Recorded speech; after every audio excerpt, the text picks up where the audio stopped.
Kalian sudah dengarkan soal pernyataan Jokowi yang baru-baru ini bikin heboh itu? Partainya perorangan, katanya. Kalian pikir itu cuma omong kosong?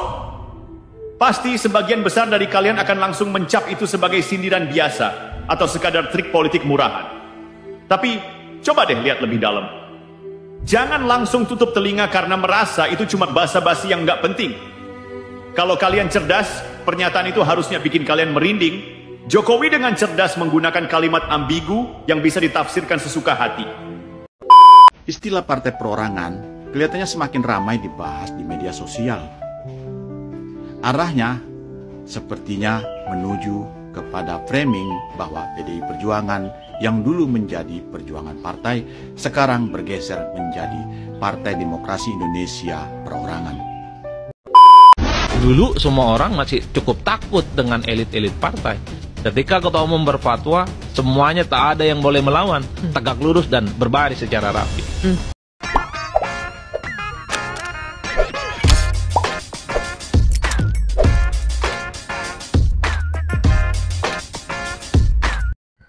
Baik sahabat sekalian, jumpa lagi bersama saya di channel ini, di mana pada kesempatan video kali ini saya akan mereaksi 4 buah video, yaitu 4 buah video ini pembahasan terkait mantan Presiden Republik Indonesia, Joko Widodo. Joko Widodo adalah mantan Presiden Republik Indonesia atau Presiden ke-7 Republik Indonesia yang memimpin selama 10 tahun. Dan selama 10 tahun itu sudah banyak hal yang ia telah perbuat untuk Indonesia ini. Teristimewa rakyat Indonesia Timur sangat betul-betul merasakan bagaimana perjuangan dan juga pengabdian mantan presiden ini untuk rakyat Indonesia Timur. Banyak sekali pembangunan yang terjadi di wilayah Indonesia Timur di masa kepemimpinan Presiden Joko Widodo ini. Dan baru-baru ini ketika ia diinformasikan atau disampaikan melalui Hasto Kristianto, jauh sebelum informasi resmi melalui surat, bahwa Jokowi dan juga keluarganya bakal dipecat dari Partai PD Perjuangan. Ia justru menjawab para awak media dengan mengatakan, ya mungkin itu partai perorangan. Istilah partai perorangan menyita perhatian publik dikarenakan nama partai perorangan itu belum ada di Indonesia ini. Tetapi dari pernyataan Joko Widodo ini, banyak pihak mulai berspekulasi apa makna dibalik statement dari Jokowi bahwa itu adalah partai perorangan. Partai perorangan, apakah memang namanya partai perorangan, ataukah ada sebuah partai yang benar-benar keputusannya hanya diambil oleh satu orang, sehingga diberi nama partai perorangan? Tentu ini butuh didiskusikan oleh banyak pihak dan juga dengan analisis yang tajam. Karena seperti kita ketahui bahwa Joko Widodo sering melemparkan statement-statement yang berbau ambigu. Dan hanya orang-orang yang punya kemampuan, yang punya analisis tajam, yang mampu menerjemahkan setiap statement yang diungkapkan oleh mantan presiden yang satu ini. Dalam video ini kita akan mendengarkan bagaimana analisis terkait dengan statement partai perorangan yang sudah disampaikan oleh mantan Presiden Republik Indonesia, Joko Widodo. Selain itu, kehebatan Joko Widodo ini juga akan disampaikan oleh Bung Fahri Hamzah yang saat ini telah menjadi Wakil Menteri Perumahan ya, dan juga beliau adalah Wakil Ketua Umum Partai Gelora. Bagaimana seperti yang kita ketahui dulu di periode pertama, itu kita tahu bahwa Fahri Hamzah dan juga tandemnya Fadlizon itu dua orang atau sepasang anggota DPR yang sama-sama memiliki kekuatan untuk menyerang Presiden Jokowi kala itu. Jadi setiap kali atau setiap momen apa saja, ketika ditanya atau dimintai keterangan atau pernyataan atau kritikan, dua orang ini selalu tampil dengan memberikan kritikan yang tajam untuk Presiden Joko Widodo di saat itu. Namun pada akhirnya juga Fahri Hamzah harus mengakui bahwa Jokowi itu orang hebat. Dan itu kita akan dengarkan penyampaiannya dalam video yang mungkin sudah cukup lama, tetapi ya mungkin alangkah baiknya untuk kita bisa review kembali. Dan juga ada salah satu statement atau pernyataan pengakuan dari salah seorang pengamat politik tanah air, yaitu terkait dengan Jokowi adalah seorang presiden yang mampu memerintah atau mampu diikuti kaum oligarki dan ketua umum partai. tidak semua presiden seperti Presiden Jokowi, yang mampu mengendalikan baik itu ketum partai maupun kaum oligarki. Baik, seperti apa informasinya? Mari kita ikuti video-videonya. Kalian sudah dengarkan soal pernyataan Jokowi yang baru-baru ini bikin heboh itu? Partainya perorangan, katanya. Kalian pikir itu cuma omong kosong? Pasti sebagian besar dari kalian akan langsung mencap itu sebagai sindiran biasa atau sekadar trik politik murahan. Tapi coba deh lihat lebih dalam. Jangan langsung tutup telinga karena merasa itu cuma basa-basi yang nggak penting. Kalau kalian cerdas, pernyataan itu harusnya bikin kalian merinding. Jokowi dengan cerdas menggunakan kalimat ambigu yang bisa ditafsirkan sesuka hati. Dan ini bukan tanpa alasan. Di era sekarang, komunikasi bukan lagi soal bicara lurus ke depan, tapi bagaimana bisa menanamkan ketidakpastian yang mengguncang. Dia tahu banget cara kerja medsos.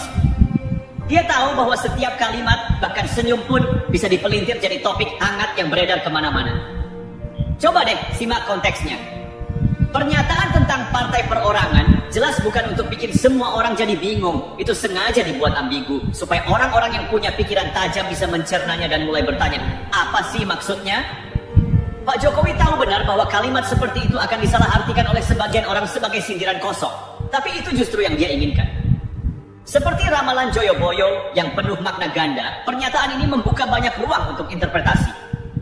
Jokowi bukan cuma seorang presiden. Dia adalah seorang komunikator ulung yang tahu benar cara memainkan isu. Dia sudah teruji di tengah hiruk-pikuk politik yang penuh dengan kehebohan dan kekerasan verbal.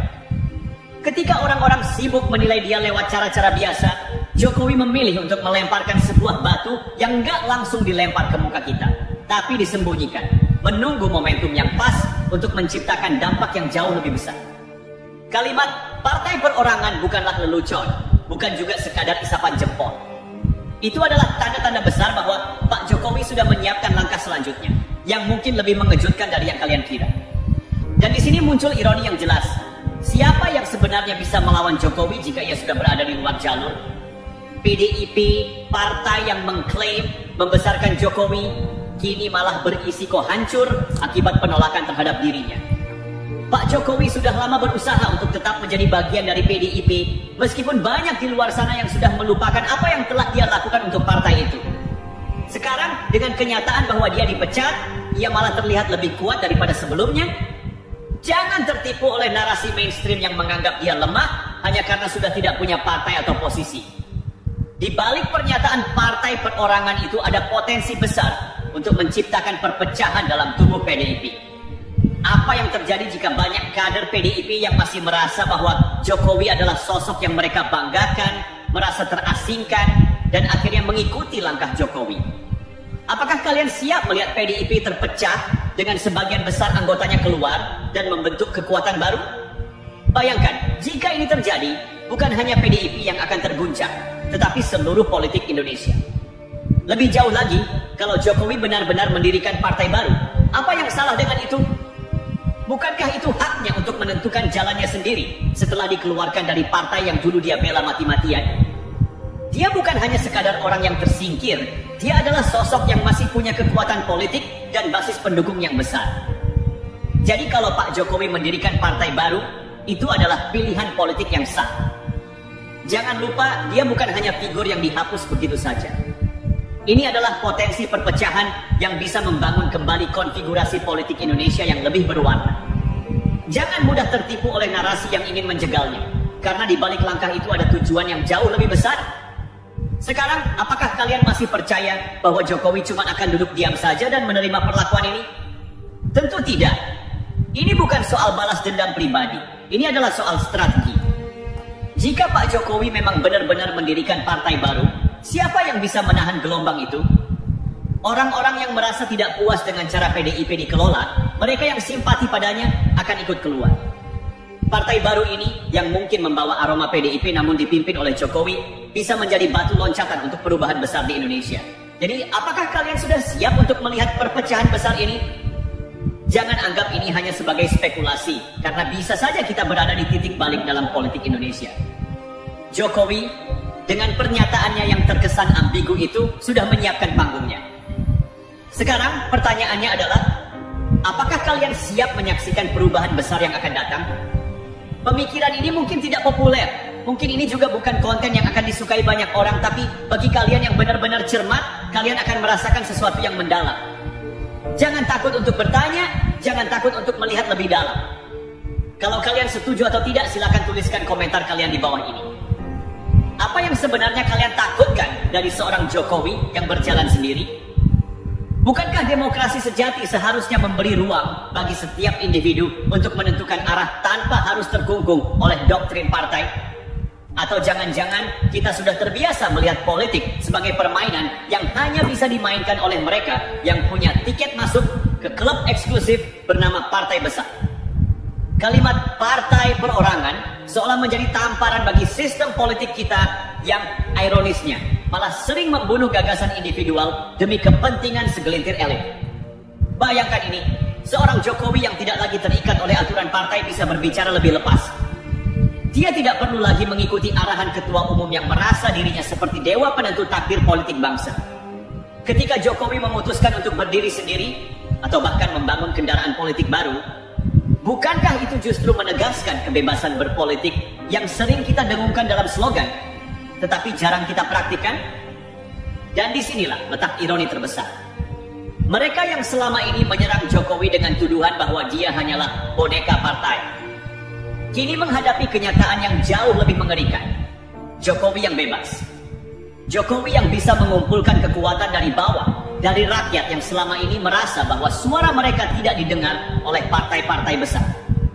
Seorang Jokowi yang tidak lagi dibatasi oleh dinding ideologi partai, tetapi yang berdiri di atas gagasan pragmatis untuk membangun Indonesia tanpa birokrasi yang memberatkan.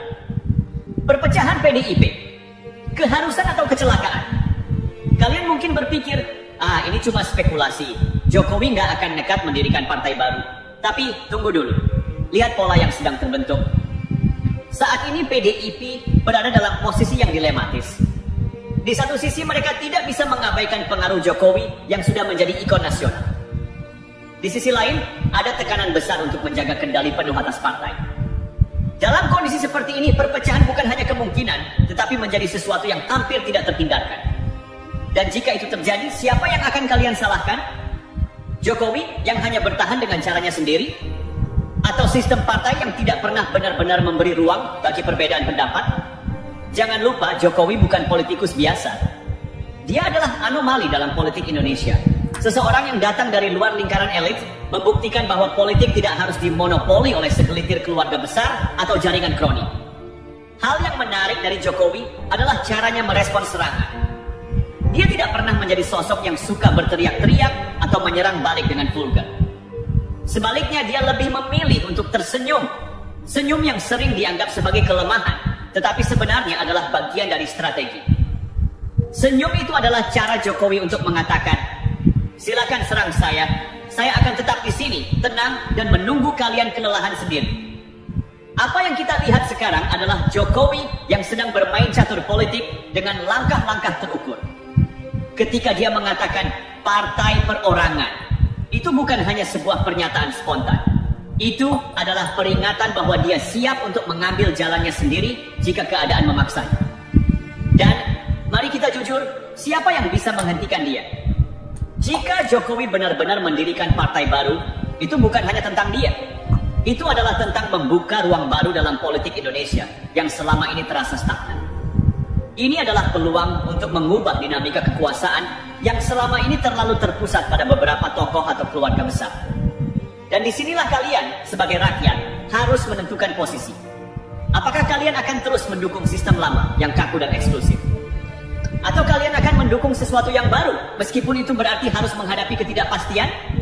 Jokowi mungkin bukan sosok yang sempurna, tetapi dia adalah simbol dari kemungkinan baru dalam politik kita. Jadi sebelum kalian memutuskan untuk mencibir atau meremehkan langkahnya, coba pikirkan baik-baik. Bukankah kita sudah terlalu lama terjebak dalam politik yang hanya itu-itu saja? Bukankah sudah saatnya kita membuka diri terhadap gagasan baru, meskipun itu datang dengan risiko? Inilah saatnya bagi kita untuk berhenti hanya menjadi penonton dalam drama politik yang dimainkan oleh elit. Ini adalah momen untuk benar-benar terlibat, untuk benar-benar berpikir, dan untuk benar-benar memilih. Jadi, apa yang akan kalian pilih? Bertahan dalam kenyamanan sistem lama atau mengambil risiko untuk sesuatu yang lebih baik? Mari kita bicara lebih dalam tentang PDIP dan kepemimpinannya. Partai ini dengan sejarah panjang perjuangannya telah menjadi simbol perlawanan rakyat pada masa lalu. Tapi zaman berubah dan begitu pula persepsi publik. Ketika partai ini mulai bertransformasi menjadi lebih seperti kerajaan keluarga, kita harus bertanya, apakah ini masih tentang perjuangan rakyat atau hanya tentang mempertahankan dinasti kekuasaan? Jika kritik terhadap Jokowi datang dari elit partai seperti Hasto, maka itu mencerminkan lebih banyak tentang ketakutan di dalam tubuh partai daripada kesalahan Jokowi sendiri. Ketakutan bahwa seorang tokoh seperti Jokowi yang telah membuktikan dirinya mampu memobilisasi massa tanpa dukungan penuh partai dapat mengancam status quo. Ketakutan ini sangat nyata dan respons partai terhadap Jokowi hanya memperjelas betapa rapuhnya fondasi kekuatan mereka. Jika Jokowi memutuskan untuk mendirikan partai baru, ini akan menjadi eksperimen politik yang menarik. Bayangkan partai yang tidak dibangun di atas retorika lama, tetapi di atas gagasan pragmatis untuk menyelesaikan masalah rakyat. Partai yang anggotanya bukan sekadar loyalis politik, tetapi orang-orang dengan kompetensi dan rekam jejak nyata. Namun, tantangannya tidak kecil. Mendirikan partai baru berarti harus menghadapi resistensi dari kekuatan politik lama, serangan dari media yang terafiliasi dengan partai-partai besar, dan tentu saja kritik dari para pengamat politik yang cenderung sinis. Tapi bukankah itu harga yang harus dibayar untuk perubahan yang nyata? Dan disinilah Jokowi bisa menarik simpati dari rakyat. Bayangkan skenario ini, Jokowi berdiri di hadapan rakyat mengatakan, "Saya telah dikeluarkan dari partai yang dulu mendukung saya, tetapi saya tidak akan berhenti memperjuangkan kepentingan kalian. Bersama-sama kita akan membangun masa depan yang lebih baik." Siapa yang tidak akan tergerak oleh itu? Di tengah kekacauan ini, ada satu ironi besar yang harus kita sadari. Jokowi yang dianggap keluar dari jalur oleh PDIP sebenarnya sedang menunjukkan kepada kita bagaimana demokrasi seharusnya bekerja. Bahwa perbedaan pendapat tidak harus dihadapi dengan pengusiran, tetapi dengan dialog. Bahwa seorang pemimpin tidak seharusnya dipaksa untuk tunduk sepenuhnya pada aturan partai, terutama ketika aturan tersebut bertentangan dengan kepentingan rakyat. Tapi apakah kita siap untuk menerima kenyataan itu? Atau kita masih terjebak dalam pola pikir lama bahwa loyalitas adalah nilai tertinggi dalam politik, bahkan jika itu berarti mengorbankan prinsip? Ada dua kemungkinan masa depan yang bisa kita bayangkan dari semua ini. Yang pertama adalah masa depan di mana sistem politik kita tetap stagnan, di mana partai-partai besar terus memonopoli kekuasaan dan rakyat hanya menjadi penonton yang tak berdaya. Masa depan di mana perbedaan pendapat dianggap sebagai ancaman, bukan peluang untuk tumbuh. Yang kedua adalah masa depan di mana keberanian Jokowi untuk berdiri sendiri menjadi inspirasi bagi orang lain untuk melakukan hal yang sama. Masa depan di mana politik tidak lagi menjadi monopoli segelintir orang, tetapi menjadi ruang bagi semua orang untuk berkontribusi. Jadi apa yang akan kalian pilih? Apakah kalian akan terus mendukung sistem yang sudah usang, atau kalian akan berani bermimpi tentang sesuatu yang baru? Karena perubahan tidak akan datang dengan sendirinya. Perubahan membutuhkan keberanian tidak hanya dari para pemimpin seperti Jokowi, tetapi juga dari kita semua sebagai rakyat. Ini bukan lagi soal Jokowi atau PDIP, ini soal masa depan kita sebagai bangsa. Jangan hanya menjadi penonton. Ikutlah berpikir, berani bersuara, dan siap untuk bergerak. Karena di tangan kita lah masa depan itu ditentukan. Ketika kita membicarakan masa depan, satu hal yang harus diingat adalah bahwa politik sejati adalah tentang rakyat, bukan elit.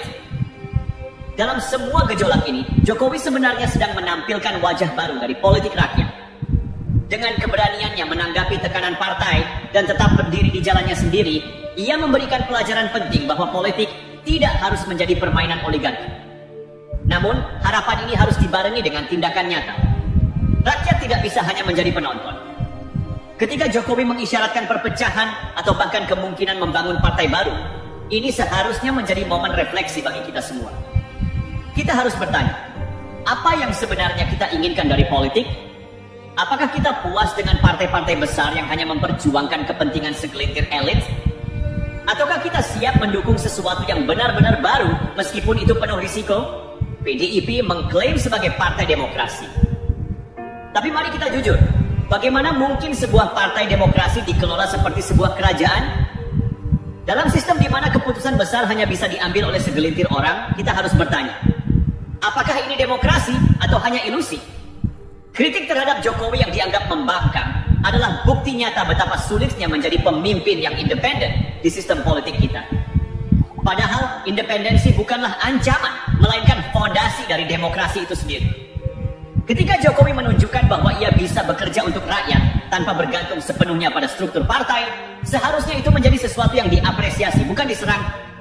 Di persimpangan ini ada dua pilihan besar yang harus diambil oleh bangsa kita.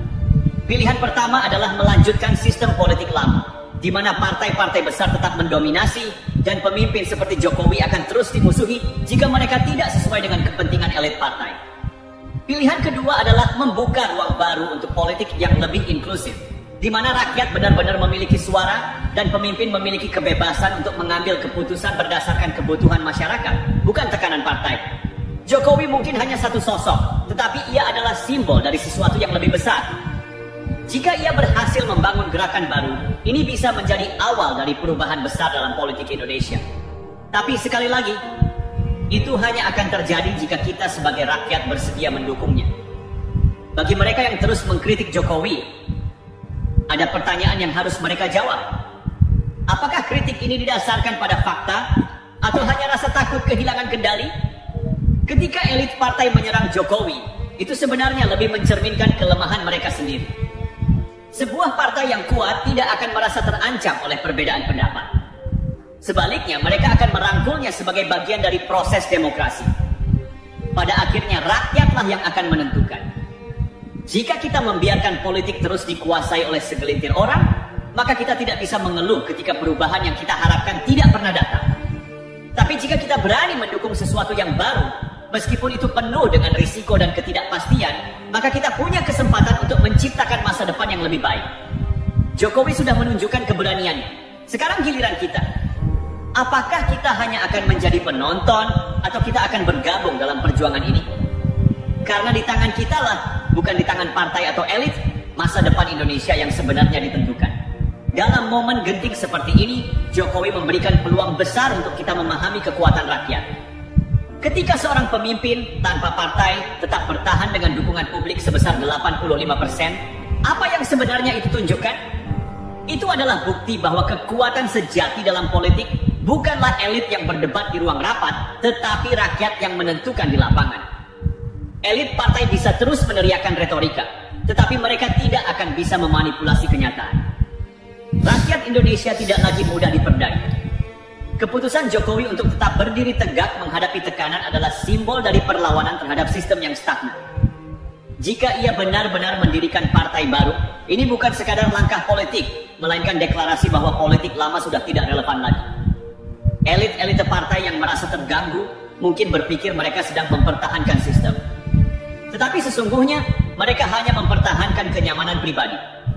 Apa yang mereka sebut sebagai arah partai sebenarnya hanyalah manifestasi dari kekhawatiran akan kehilangan kendali. Namun, kontrol itu semakin rapuh ketika rakyat menyadari bahwa mereka memiliki alternatif. Sikap Jokowi yang tidak menyerang balik, tetapi memberikan pernyataan bernada teka-teki adalah bentuk lain dari perlawanan. Ia tahu bahwa serangan langsung akan memberi amunisi kepada lawan-lawannya. Sebaliknya, ia memilih strategi yang jauh lebih cerdas. Membiarkan pernyataannya diterjemahkan secara luas, memancing diskusi, dan memberikan ruang kepada publik untuk menarik kesimpulan sendiri. Politik bukan hanya tentang mereka yang duduk di kursi kekuasaan. Ketika rakyat ikut serta, segalanya berubah. Jika rakyat memilih untuk mendukung Jokowi, entah dengan mendirikan partai baru atau melalui gerakan independen, maka suara rakyat itu akan menjadi lebih keras daripada pikikan elit yang merasa terganggu. Kita harus belajar dari sejarah. Setiap perubahan besar dimulai dari keberanian untuk menentang norma yang dianggap tak tergoyahkan. Jika elit partai merasa bahwa mereka adalah inti dari demokrasi, maka rakyat harus menunjukkan bahwa tanpa dukungan mereka, partai hanyalah bangunan kosong tanpa roh. Apa yang Jokowi lakukan adalah pengingat bagi kita semua bahwa politik adalah milik rakyat. Ketika seorang presiden yang dikeluarkan dari partainya sendiri tetap memiliki dukungan publik yang besar, itu berarti ada kesalahan fundamental dalam cara partai memahami peran. Jokowi bukanlah ancaman bagi demokrasi. Ia adalah simbol dari transformasi demokrasi yang kita butuhkan. Ironinya, mereka yang menyerang Jokowi dengan dalih menjaga stabilitas partai justru menciptakan ketidakstabilan. Ketakutan mereka terhadap perubahan mengungkapkan kelemahan struktur yang mereka bangun. Jika rakyat bersatu di belakang Jokowi, maka struktur itu akan runtuh dengan sendirinya. Era politik pasca Jokowi tidak akan sama jika ia berhasil mendirikan partai baru atau menciptakan gerakan yang solid, maka politik Indonesia akan berubah selama. Partai-partai besar tidak akan lagi merasa nyaman di zona mereka. Mereka harus bersaing tidak hanya dengan retorika, tetapi dengan tindakan nyata yang dirasakan langsung oleh rakyat. Dan ini adalah tantangan yang harus kita jawab. Apakah kita akan membiarkan perubahan ini berlalu begitu saja, atau kita akan menjadi bagian darinya? Jika Jokowi telah menunjukkan keberanian untuk menantang status quo, maka kita sebagai rakyat juga harus berani mendukungnya. Karena pada akhirnya, perubahan sejati tidak datang dari atas, tetapi dari bawah. Rakyat adalah kunci. Dan saat ini adalah waktu yang tepat untuk memutarnya. Politik adalah cermin dari masyarakat. Jika kita menginginkan pemimpin yang berani seperti Jokowi, kita juga harus menjadi rakyat yang berani. Kita harus berani mempertanyakan, mendukung, dan bergerak. Karena perubahan bukanlah sesuatu yang diberikan, itu adalah sesuatu yang diperjuangkan. Jokowi telah memulai langkah pertama. Sekarang giliran kita. Inilah saatnya kita berhenti sejenak dan bertanya, apakah kita masih terjebak dalam permainan politik yang hanya menguntungkan segelintir orang? Atau apakah kita cukup berani untuk memecahkan pola lama dan mencari jalan baru yang lebih baik? Jokowi dengan segala langkah kontroversialnya seakan memberi isyarat bahwa permainan ini bukan hanya tentang partai atau kekuasaan, melainkan tentang visi dan keberpihakan pada rakyat. Kita sebagai masyarakat tidak boleh berhenti pada tataran menjadi penonton yang pasif. Karena pada akhirnya semua ini akan berdampak pada kehidupan kita. Pekerjaan kita, pendidikan anak-anak kita, dan masa depan bangsa ini. Pertanyaan yang lebih besar harus kita jawab. Apakah kita akan terus menggantungkan harapan pada sistem yang sering mengkhianati? Atau kita mulai menggunakan pikiran kritis kita untuk mencari jalan yang lebih bermakna? Dunia politik tidak melulu soal warna bendera atau simbol partai, melainkan tentang bagaimana setiap individu berperan menciptakan perubahannya. Mari, gunakan kecerdasan kita, analisis kita, dan kekuatan kita sebagai rakyat untuk menentukan apa yang benar-benar layak diperjuangkan.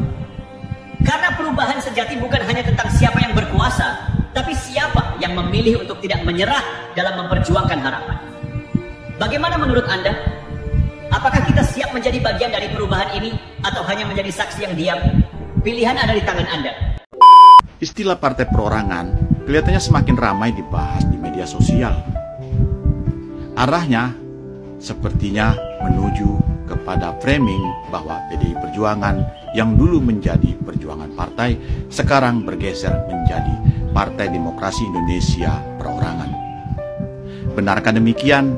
Semoga kita tetap berpikir positif bahwa ini adalah kritik yang sangat tajam atau kritik yang cukup sederhana dari seorang mantan Presiden Jokowi. Tetapi saya yakin bahwa Jokowi tidak akan melakukan kritik kepada mantan partainya atau kepada yang pernah berjasa terhadap dirinya. Dia hanya menanggapi jawaban wartawan dan menanggapi pernyataan-pernyataan yang selalu menyerang dirinya. Silakan Anda simpulkan sendiri sebetulnya apa yang terjadi. Tetapi refleksi dari kejadian ini bahwa janganlah kita selalu menyerang individu seseorang. Karena begitu individu itu melontarkan atau mengatakan sesuatu untuk melakukan balik kritik kepada partai atau kepada personal yang bersangkutan, maka yang akan terjadi adalah tanggapan balik dan seterusnya. Ini tentu tidak baik dalam demokrasi di Indonesia. Berilah contoh yang baik. Kalau memang Jokowi harus dikritik, kritiklah dengan elegan. Kritiklah dengan baik. Jangan menyerang personal atau individu. Jangan menyerang keluarganya atau jangan menyerang keluarga yang bersangkutan. Bayangkan jika Jokowi menyerang balik, apa yang terjadi? Dia cukup satu kata saja menyebut partai perorangan. Kita semua jadi belingsatan. Kita semua seolah-olah menuduh kepada satu orang atau satu partai tertentu. Demikian kira-kira patut kita renungkan sebetulnya apa yang terjadi dalam demokrasi kita. Bismillahirrahmanirrahim. Assalamualaikum warahmatullahi wabarakatuh.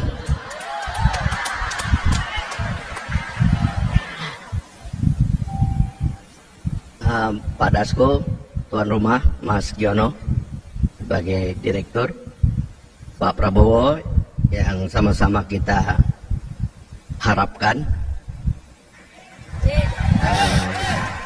para senior yang hadir pada malam ini, para pimpinan partai politik dan juga para akademisi ini yang berbahagia. Saya juga tadi Pak Prabowo bilang kamu ngomong sebentar. Saya banyak sekali sebenarnya ingin saya katakan. Dan memang forum malam ini penuh misteri juga. Di sesi awal tadi saya lihat mood orang tuh pingin mendengar sesuatu yang agak politik. Tapi sangat akademis tadi, luar biasa forumnya. Pak Prabowo tadi menyampaikan beberapa slide dan pandangan dan khususnya di bidang ekonomi. Jadi saya teringat bahwa Pak Prabowo adalah cucu dari Pak Margono, kemudian anak dari Pak Mitro. Tahun 51 beliau menjadi dekan Fakultas Ekonomi UI sekaligus sebagai pendiri. Dan kira-kira 20 tahun atau 40 tahun kemudian saya menjadi mahasiswa di Fakultas Ekonomi UI juga. Dan tentu ada kebanggaan tersendiri bahwa saya bisa tersambung dengan pendiri dari tempat saya kuliah, yaitu Pak Prabowo. Makanya sejak tahun 94 saya ingat saya ketemu dengan Pak Prabowo dalam beberapa pidato beliau. Saya kira kalau kita berbicara ekonomi, mungkin di antara para politisi sekarang ini yang meskipun Pak Prabowo backgroundnya itu adalah seorang militer, Pak Prabowo termasuk yang sangat literate terhadap masalah ekonomi ini. Sangat mengerti dunia ekonomi ini. Karena beliau lahir dari garis keturunan dari orang-orang yang memang berpikir dan belajar tentang ekonomi. Waktu pembukaan Universitas Terbuka tahun 84 saya ingat, pemerintah pada waktu itu mengundang Profesor Sumitro untuk memberikan kuliah tentang pembangunan ekonomi dan itu ada bukunya. Saya kira juga di YouTube kita bisa nonton itu masih banyak. Jadi saya kira tadi pidato Pak Prabowo yang memang transformasinya lebih banyak berbicara transformasi ekonomi,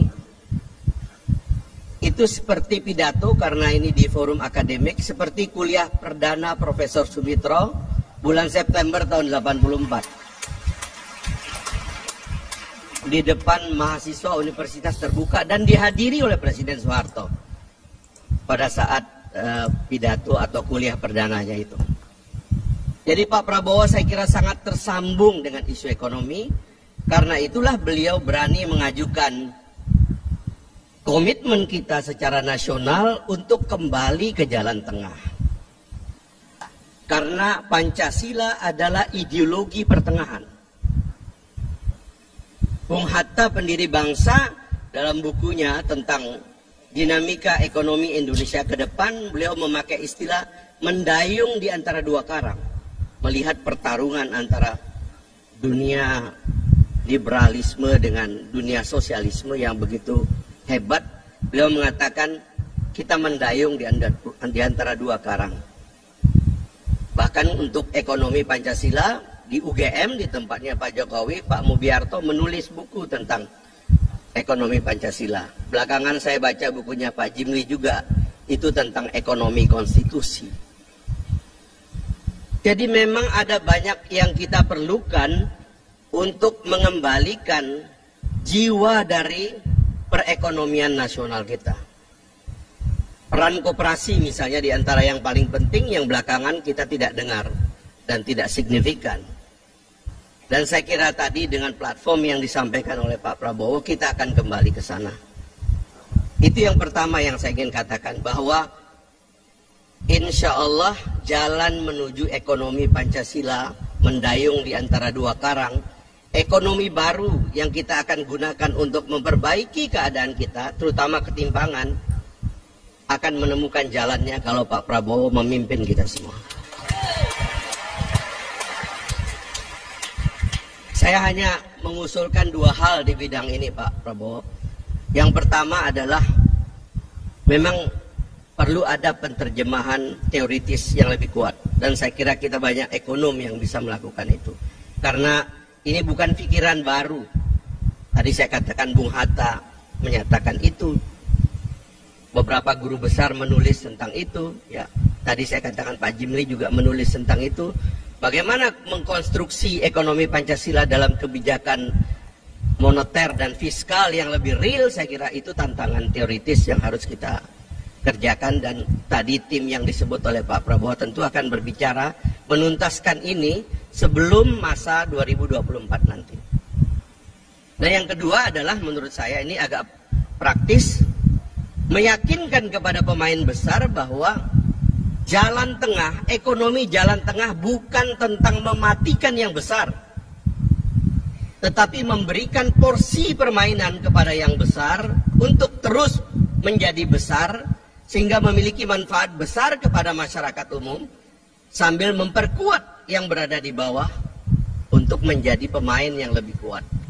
Saya mengatakan ini karena dari forum ini, saya tidak melihat ada wakil dari pemain-pemain besar ini, Pak Prabowo. Kebanyakan kita ini UKM di sini saya lihat ini. Tapi saya khawatir kalau yang besar ini salah paham kepada Pak Prabowo, nanti mereka takut kehilangan hartanya.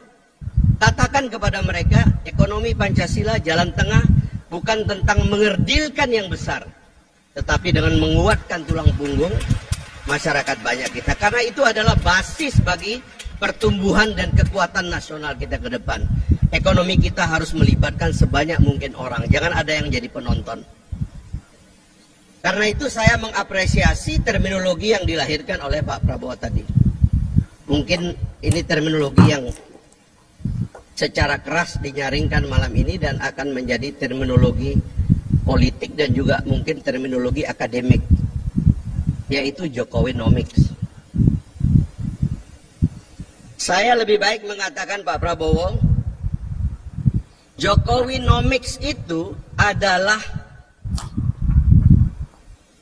kalau kita mau lengkapkan, karena diantara semua anggota kabinet yang saya lihat agak matang memberikan argumen kepada apa yang dilakukan oleh Pak Jokowi, maka Jokowinomics adalah Prabowonomics.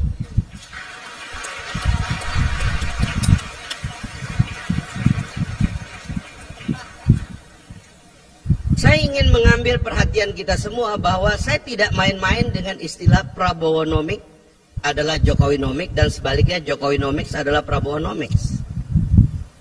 Karena tahun 2019 ketika Pak Prabowo memutuskan dan Pak Jokowi memutuskan adanya rekonsiliasi nasional, bersatunya dua kekuatan yang berseteru berkali-kali, ternyata pada waktu itu belum ada COVID, pada waktu itu kita belum tahu akan ada perang Rusia-Ukraina, pada waktu itu ketegangan Laut Cina Selatan atau krisis ekonomi belum seperti sekarang melanda beberapa dunia.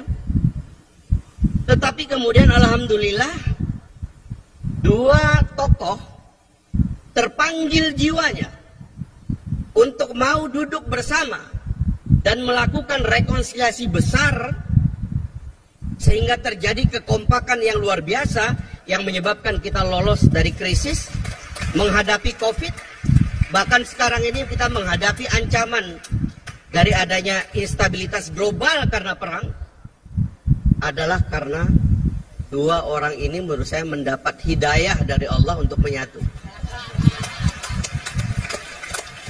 Itu tidak gampang, Pak, dan jangan dianggap main-main.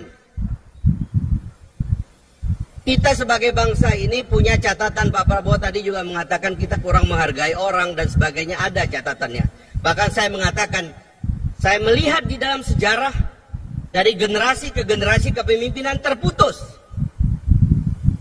Bahkan kalau dari zaman penjajahan dulu atau dari zaman feodal dulu, Bahkan sisa-sisa kerajaan kita hilangkan. Dari penjajahan dulu, kemarin saya lihat ada riset di media tentang kenapa sisa-sisa Belanda di Indonesia nggak ada.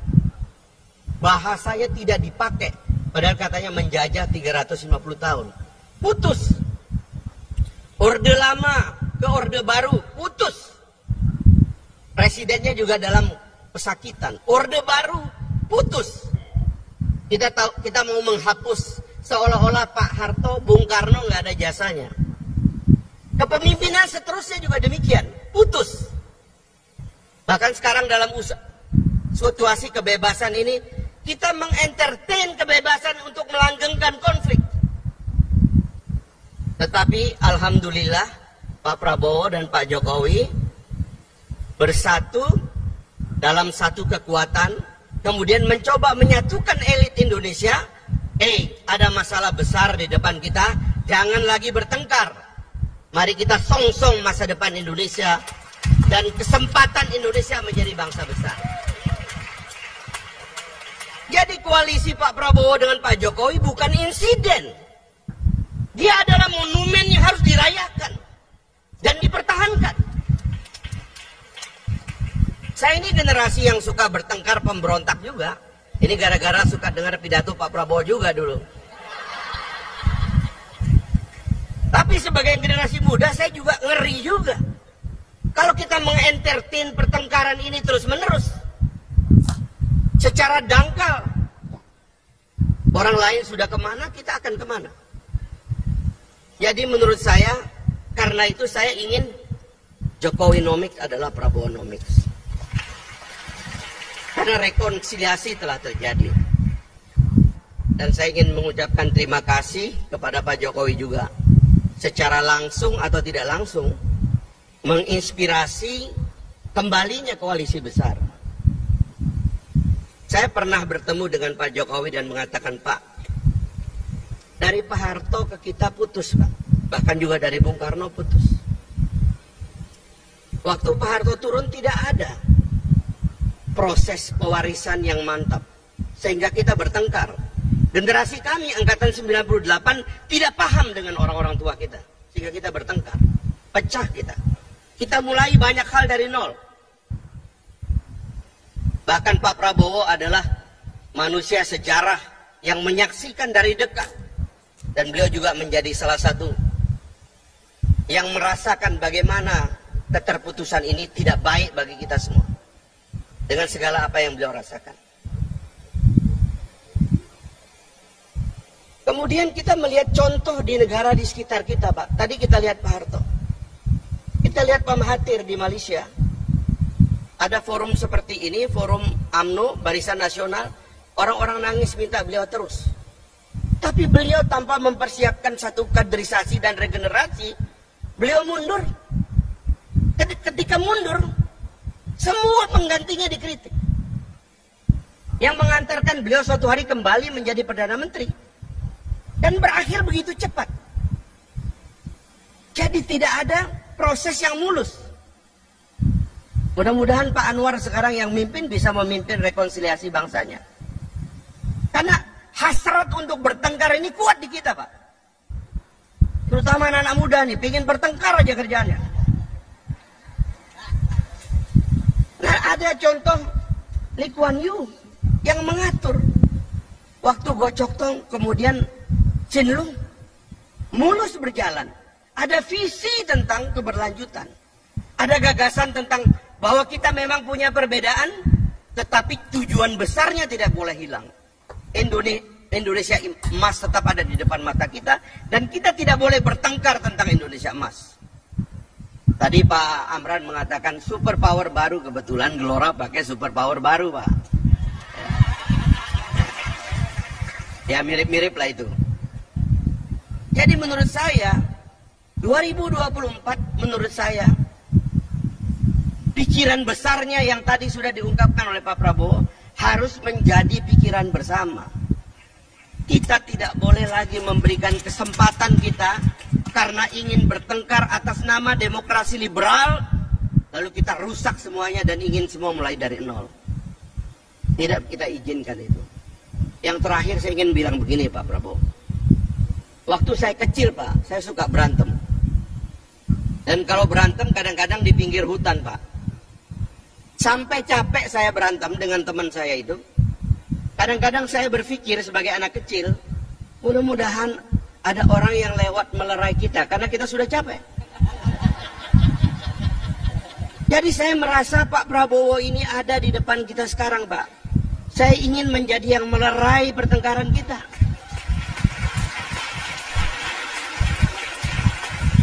Sehingga seperti Bapak katakan tadi, kita ajak semua orang. Tapi jangan juga terlalu semua, nanti nggak ada lawannya Pak. Ya. Nanti, ya kan? Ini lawan kotak kosong nanti nih Pak Yusril. Gimana ya? Nyari konstitusinya jadi Pak Yusril, Pak Jimli susah nanti. Ya maksudnya, ini waktu untuk membesarkan hati. Dan saya mohon di kesempatan ini, Pak Prabowo dan Pak Jokowi tidak boleh melepas transisi ini secara tidak melihat bagaimana kelanjutannya. Kita bukan tidak paham demokrasi, kita bukan tidak paham check and balances, kita tidak paham makna oposisi. Tapi yang sedang kita pikirkan adalah di luar sana ada ancaman. Dunia tidak sedang baik-baik saja. Ada ancaman geopolitik yang besar yang bisa turun ke kita. Satu bangsa harus punya hasrat yang kuat untuk bersatu, sebab tidak ada yang kuat dan menjadi besar kalau dia tidak bersatu. Maka Pak Prabowo, kami yang muda-muda ini alhamdulillah melihat apa yang terjadi sekarang ini. Besarkanlah hati Bapak, lapangkanlah dada Bapak, luaskanlah penerimaan Bapak kepada siapapun. Karena kemarin-kemarin itu banyak yang salah paham, sekarang sudah mulai kembali ke jalan yang benar Pak. Mudah-mudahan lancar jalan Bapak insya Allah menuju kepemimpinan untuk Indonesia yang kuat. Karena insya Allah kita akan menjadi super power baru di dunia ini. Terima kasih. Assalamualaikum warahmatullahi wabarakatuh. Dulu semua orang masih cukup takut dengan elit-elit partai. Ketika ketua umum berfatwa, semuanya tak ada yang boleh melawan, tegak lurus dan berbaris secara rapi. Tapi oligarki dan ketua partai, kekuatan partai di tangan Pak Jokowi itu selesai semuanya. Partailah yang tunduk kepada Pak Jokowi itu. Aduh. Baik sahabat sekalian, demikianlah beberapa buah video yang coba saya reaksi pada kesempatan kali ini terkait dengan mantan presiden ya Joko Widodo, seperti yang digambarkan oleh beberapa pihak tadi, termasuk salah satunya dari Wakil Menteri Perumahan yakni Bung Fahri Hamzah, dan juga dari salah satu pengamat politik ya, terkait dengan kehebatan, kemampuan yang luar biasa yang dimiliki mantan Presiden Jokowi, yaitu ketum partai dan juga para oligarki pun bisa tunduk di depannya. Nah, itu adalah satu hal yang menjadi pemandangan langka di mana seorang presiden punya kekuatan seperti yang dimiliki oleh Jokowi saat itu. Baik sahabat sekalian, setelah menyaksikan video ini tadi, barangkali ada yang mau dikomentari, silakan tulis di kolom komentar. Dan mungkin bagi sahabat sekalian yang mungkin belum sempat memberikan dukungan untuk channel ini, mohon dukungannya dan menekan tombol subscribe dan membunyikan tanda loncengnya. Sekian, terima kasih dan sampai berjumpa kembali di video selanjutnya.